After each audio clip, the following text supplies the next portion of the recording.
20. Definições. Rebeca, talvez, seja melhor dar a você as definições de alguns dos objetos e termos mais comuns usados no ocultismo. A lista citada aqui, neste capítulo, é muito grande, mas ainda assim está limitada aos termos mais comuns que muitas vezes os cristãos não percebem. Objetos familiares são objetos nos quais os demônios se agarram. Tudo que for usado para o serviço e adoração a Satanás é terreno legal para os demônios. Em outras palavras, eles têm o direito de agarrarem-se a usar estes objetos. Vejamos 2 versículos que falam a respeito. As imagens de escultura de seus deuses queimarás a fogo, a prata e o ouro que estão sobre elas não cobiçarás, nem os tomarás para ti, para que te não enlaces neles, pois é abominação ao Senhor teu Deus.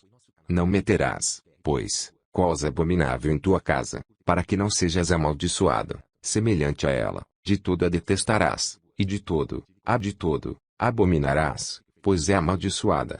Deuteronômio 7.25-26. Que digo, pois, que o sacrificado ao ídolo é alguma coisa, ou que o próprio ídolo tem algum valor. Antes, digo que as coisas que eles sacrificam, e a demônios que as sacrificam, e não a Deus, e eu não quero que vos torneis associados aos demônios. 1 Coríntios 10.19-20. Estes 2 versículos mostram que os ídolos representam demônios. A passagem de Deuteronômio claramente mostra que todas as coisas usadas no culto a Satanás são abominação ao Senhor. Até mesmo a prata e o ouro usados nelas devem ser destruídos. Deus tem um propósito para todas as suas ordens e ele não queria que os israelitas sofressem os efeitos dos objetos demoniacamente contaminados ao trazê-lo para dentro de suas casas. Deus os advertia para que não se tornassem algo contaminado. Por quê? Porque a poderosa influência enxertada pelos demônios nos objetos poderia fazer com que eles caíssem na adoração demoníaca. A seriedade de Deus sobre o uso destes objetos usados no culto a Satã é demonstrada mais e mais nas Escrituras. Leia a história de Acã no livro de Josué capítulo 7. Deus ordenara que os israelitas não tomassem dos despojos da cidade de Jericó, pois esta estava envolvida no culto e adoração a Satanás, mas Acã tomou alguns dos artigos da cidade. Deus falou a Josué: Israel pecou, e violaram a minha aliança, aquilo que eu lhes ordenara, pois tomaram das coisas condenadas, e furtaram, e dissimularam, e até debaixo da sua bagagem o puseram. Josué 7.11. Como resultado das ações de Acã, o exército diz o seguinte: esta é uma advertência para nós. Se não limparmos nossas casas assim como nossas vidas, seremos derrotados todas as vezes que tentarmos lutar contra Satanás. Como objetos familiares podemos citar quaisquer objetos usados na prática do ocultismo: discos, CDs, fitas do rock and roll, posters, camisetas, etc. Quaisquer materiais dos jogos do ocultismo, artefatos das religiões orientais como estatuetas de deuses comprados em viagens, rosários ou objetos usados na prática do catolicismo e da maçonaria, quaisquer literaturas ou fitas do oculto ou das religiões pagãs e muitos outros. A lista é quase que interminável. Todos estes materiais devem ser destruídos. No Novo Testamento, em Atos, os moradores de Éfeso nos dão um excelente exemplo. Chegou este fato ao conhecimento de todos, assim judeus como gregos, habitantes de Éfeso. Veio temor sobre todos eles, e o nome do Senhor Jesus era engrandecido. Muitos dos que creram vieram confessando e denunciando publicamente as suas próprias obras. Também muitos dos que haviam praticado artes mágicas, reunindo os seus livros, os queimaram diante de todos. Calculados os seus preços, achou-se que montavam a 50.000 denários. Atos 19:17-19. Há um outro tipo de objeto familiar em questão. Os servos de Satã podem invocar os demônios e uni-los aos chamados objetos do oculto. Depois, presenteiam as pessoas com estes objetos e, assim, introduzem os demônios nas casas das mesmas sem o consentimento delas. O propósito destes objetos é causar, através da influência demoníaca, coisas como conflito cônjuge, discórdia entre membros da família, doenças, depressão, dificuldades para orar, dificuldades para ler a Bíblia, etc. Uma simples unção com óleo e a oração pedindo ao Senhor para santificar e purificar o objeto, normalmente é suficiente. Isto está de acordo com o princípio dado a Moisés por Deus em Êxodo 40.9.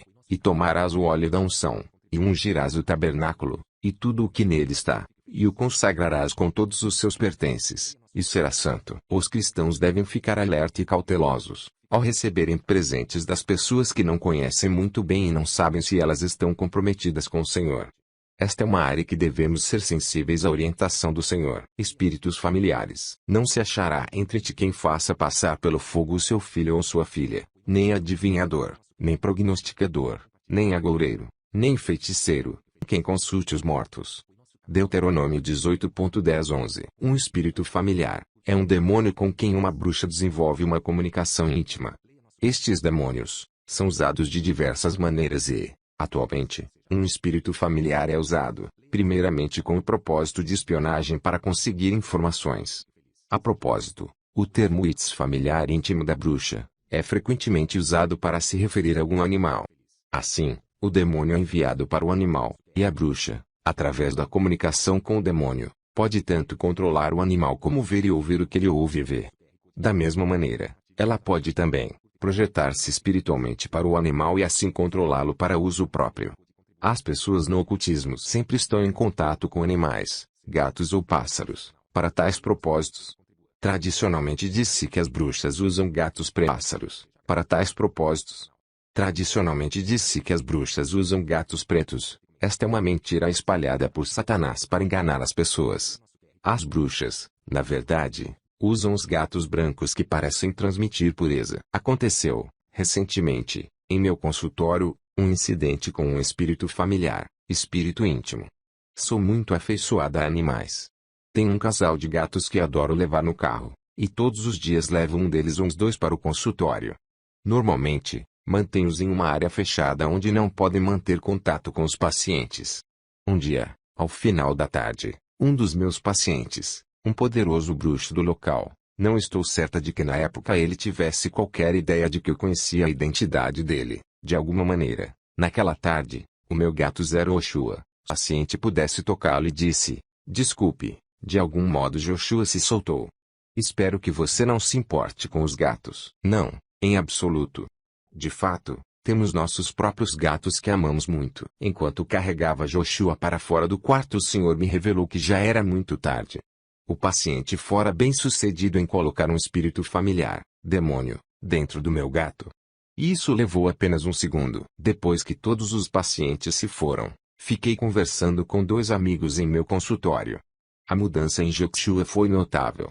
Normalmente, ele era um gato extremamente calmo e quieto. No entanto, enquanto estávamos assentados conversando, ele passava continuamente na nossa frente, olhava-nos enquanto conversávamos. Expliquei aos outros o que estava acontecendo. O paciente estava usando os olhos e os ouvidos do gato O paciente estava usando os olhos e os ouvidos do gato para monitorar a conversa. Peguei Joshua no colo e olhando diretamente em seus olhos disse, agora, ouça-me Jimmy, o nome do paciente. Satanás, seu mestre é um mentiroso. Ele não é mais forte do que Jesus. Jesus Cristo é Deus. Ele morreu na cruz por nós. Morreu por você e por mim. Ele é o único que você deveria servir e não a Satanás. Agora vou provar que o que estou dizendo é verdade. Vamos expulsar seu espírito familiar deste animal com o poder do nome de Jesus Cristo. Se Satanás for forte como diz que é, não seríamos capazes de fazer isso. Peguei então o óleo e ungi Joshua. Oramos juntos, pedindo ao Senhor que expulsasse o demônio. Novamente, a mudança foi imediata. O brilho feroz de seus olhos desapareceu e ele parou. Depois, com um enorme bocejo ele se deitou e adormeceu. Se você tiver animais de estimação, fique sempre alerta para a possibilidade de que os mesmos possam ser invadidos por espíritos familiares. Contudo, por favor, compartilhe o evangelho antes de expulsar o demônio. Às vezes não saberá se está lidando com um espírito humano ou com um demônio, mas se proceder assim, possivelmente estará evangelizando o satanista envolvido. Diante de tudo isso, diariamente oramos pela proteção de nossos animais. Os animais são facilmente purificados, porque não têm pecado. Entretanto, Satanás não tem propriedade legal sobre eles da mesma maneira que o tem sobre os humanos, mas mesmo assim, são afetados pela maldição do pecado. As Escrituras mostram isto claramente. Porque sabemos que toda a criação, a um só tempo, geme e suporta angústias até agora.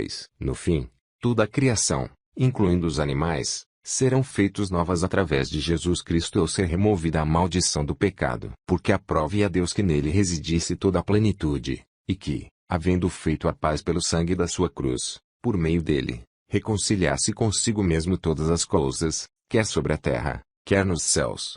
Colossenses 1:19 e 20. Nos dias antigos, o termo espírito familiar parecia referir-se a uma bruxa simplesmente consultando um demônio. Um exemplo interessante pode ser achado em Samuel 28. Saul chegara ao fim de sua carreira. A rebelião de Saul chegou ao ponto de fazê-lo procurar uma mulher que consultava espíritos familiares a fim de saber como terminaria a batalha no dia seguinte.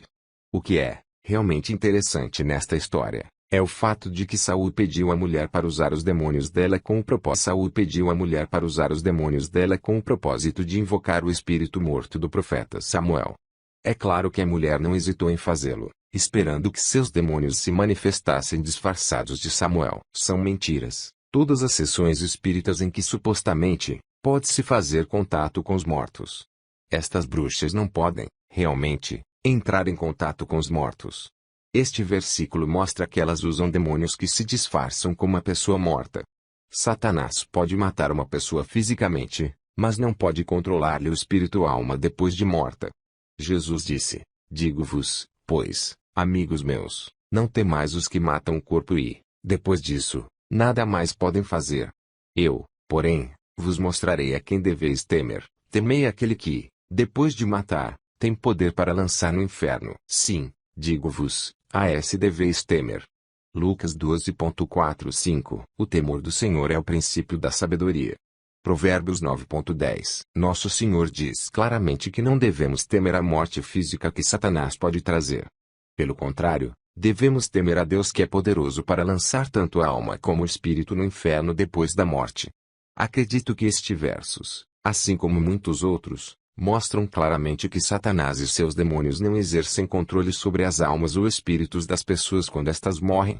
Um outro versículo concernente a este assunto é encontrado em Apocalipse 1:18, e aquele que vive, estive morto, mas eis que estou vivo pelos séculos dos séculos, e tenho as chaves da morte e do inferno. Encantamentos e maldições. Tudo isto serve para o mesmo propósito, isto é, invocar demônios para realizarem uma determinada tarefa.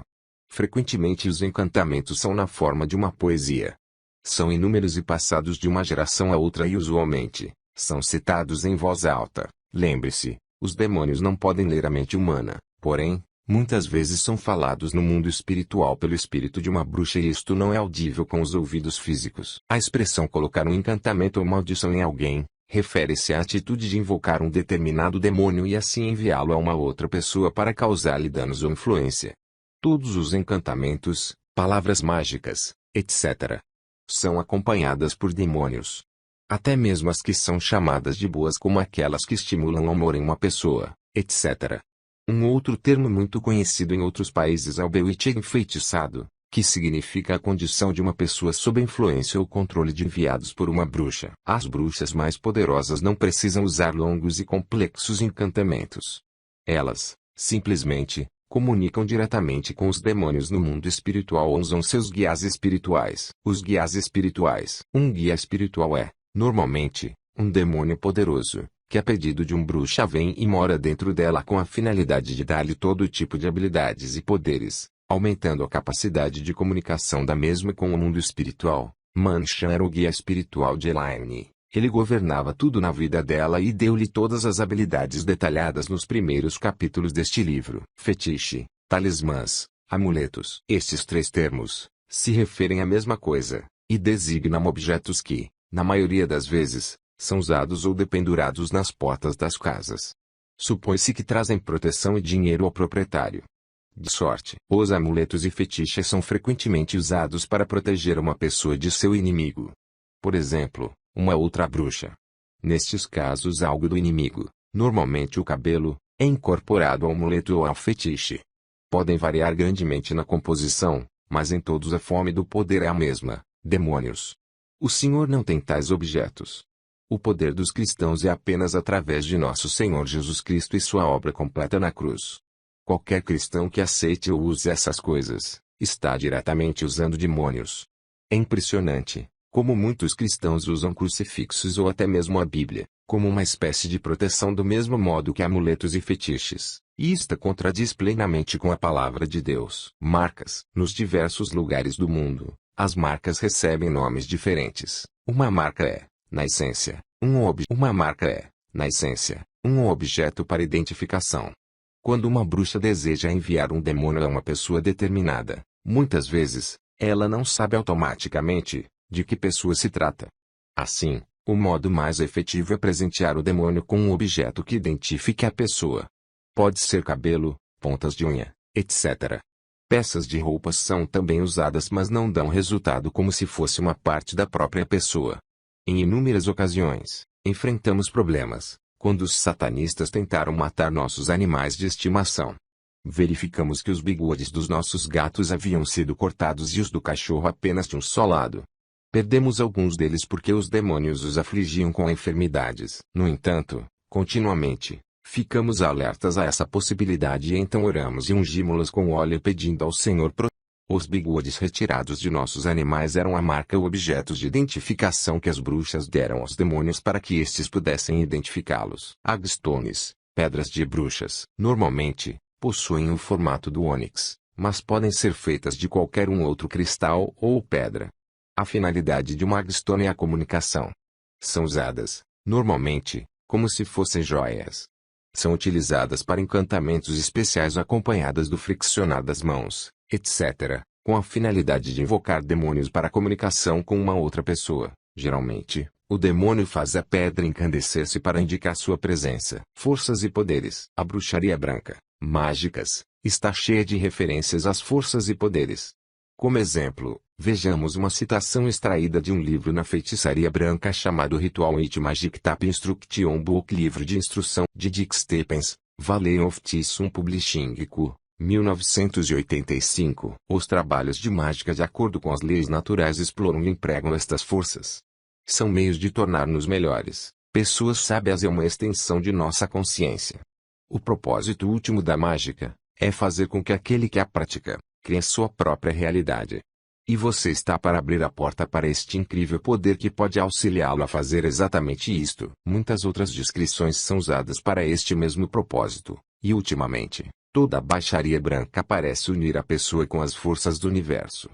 Naturalmente que estes autores sempre se negarão a dizer que de fato estas forças são demônios e que a extensão de nossa consciência ou a alteração do estado de nossa mente são, na verdade, o estabelecimento da comunicação com o mundo espiritual. Mesmo ao leitor mais precavido, tudo pode parecer bom e inofensivo, mas fique atento, porque é bruxaria e como tal é abominação ao Senhor. Concluindo, Elaine e eu oramos, seriamente, para que o Senhor dos Senhores, Rei dos Reis, nosso amado Senhor Jesus Cristo, possa abrir o entendimento espiritual para tudo o que tentamos dizer neste livro. Lembre-se disto, não importa o que acontecer a você na batalha, como resultado de sua entrada na guerra espiritual, até mesmo o fato de chegar a desesperar-se da própria vida, você sempre estará no centro do amor e da proteção de Deus. O Salmo 116.15 nos assegura: preciosa é aos olhos do Senhor a morte de seus santos. O Pai guarda sua vida com zelo. Para finalizar, desejamos oferecer este livro, com todo o amor possível dentro de nossos corações, àquele a quem amamos acima de tudo, Deus o Pai, de tudo, Deus o Pai, Deus o Filho e Deus o Espírito Santo. A Ele, sejam dados todo o amor, glória, louvores e honras e ações de graças para sempre e sempre. Amém. Por favor, venha logo o Senhor Jesus. Rebeca, quero que o leitor entenda que não sou escritora profissional e peço desculpas se, em alguma parte deste livro, não me fiz entender claramente. Decidi acrescentar esta nota ao livro, devido a numerosas perguntas que me foram feitas concernentes à luta que enfrentei com os demônios em Elaine. O Senhor sempre ordena-nos honestidade completa. Preciso escrever tanto sobre minhas falhas como sobre o meu sucesso. A batalha com os demônios em Elaine foi treinamento para mim. Sem constrangimentos, admito que não sabia o que estava fazendo. Foi pela busca na palavra de Deus e pela orientação direta do Espírito Santo que aprendi rapidamente. Uma coisa maravilhosa é que o Senhor honra os desejos dos nossos corações. Ele sabia que tanto eu como Elaine desejamos servi-lo, assim, não importando o quanto fôssemos incapazes. Jesus foi fiel. Não tenho mais as lutas que tive com os demônios em Elaine. Aprendi muito e continuo aprendendo.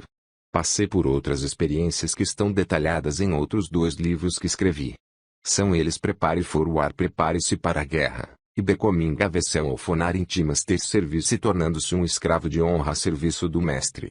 Sim, sofri muito e tenho lutado muito, mas este é um livro sobre vitória e não derrota. Elaine e muitos outros foram libertos pelo poder de Jesus Cristo.